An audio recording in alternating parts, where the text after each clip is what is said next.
Hi అండి. నమస్తే. Welcome back to my channel. చూడండి చిన్న చిన్న పిల్లల కాటన్ ఫ్రాక్స్ ఎంత బాగున్నాయో. ఇవి 2-3 ఇయర్స్ బేబీ ఫ్రాక్స్ అండి.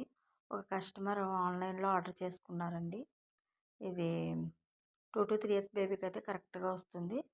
ఇంకో సెట్ వచ్చేసి ఒక టాప్, ఒక బాటమ్ వస్తుంది. అది అంబ్రెల్లా షేప్‌లో ఉంటుందండి పై టాపు. ఇది కూడా 2-3 ఇయర్స్ బేబీకి అయితే కరెక్ట్‌గా సరిపోతుంది. కింద బాటమ్ వస్తుంది. వైట్ మీద బ్లూ కలర్ చిన్న చిన్న పువ్వులు వచ్చినాయి. చూడండి ఎంత నీట్గా ఉందో. ఇంకొకటి జంప్ ఒకటి ఆర్డర్ చేసుకున్నారండి. ఇది కూడా 2-3 ఇయర్స్ బేబీకి కరెక్ట్గా సరిపోతుంది. మీకు ఏమన్నా నచ్చినట్లయితే ఆర్డర్ చేసుకోవాలంటే పైన కనపడుతున్న వాట్సాప్ నెంబర్కి ఆర్డర్ చేసుకోండి. ఈ వీడియో కానీ మీకు నచ్చినట్లయితే లైక్ చేయండి, సబ్స్క్రైబ్ చేసుకోండి. Thank you for watching video.